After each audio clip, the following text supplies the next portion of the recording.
Hello and welcome to Cayman Hurricane Center. We're doing the postseason analysis for Tropical Storm Rina, the last storm of the very busy, hyperactive, and deadly 2017 hurricane season.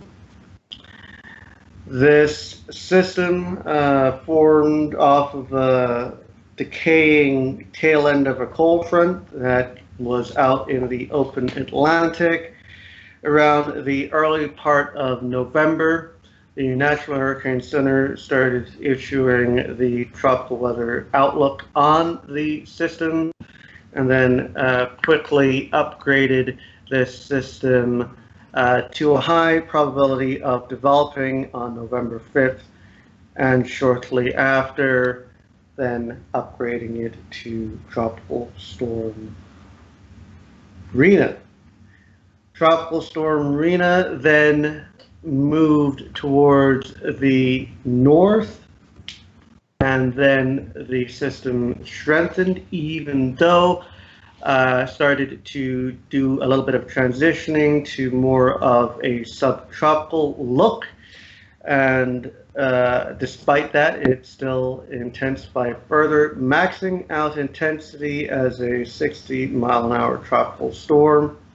The system thereafter started to transition even further, becoming an extratropical system, then merging with a incoming frontal system from the west. This system now merged with the frontal system, later moved on to the United Kingdom, providing some stormy, wet conditions for the area. Now, we could have a better view of this with the satellite loop of Rina during its whole entire cycle. And as you are able to see here on the imagery, the system organizing itself, starting to sort of show the convective mass away from the core of the system, and then starting to get this comma shape signifying the transition into its extratropical state. And as you can see in that satellite imagery, the frontal system off to the west, that is absorbing the energy from Rina as it pulls the system in towards it.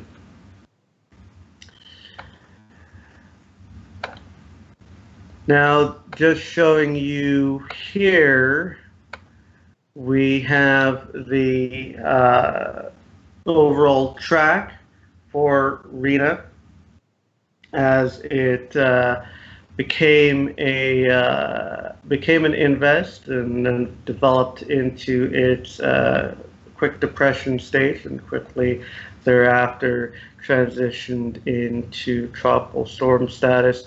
As you can see on the imagery here, this Nova Scotia, the northeastern United States, the Cape up here, and Massachusetts, New York following further south, the island of Bermuda here, and the islands of the Azores, I believe, over here. So as you can clearly see, well out into open water, and certainly did not affect or directly affect any landmass. It wasn't until its extratropical transition, its absorption into the frontal system, and the frontal system thereafter, causing the effects across the British Isles.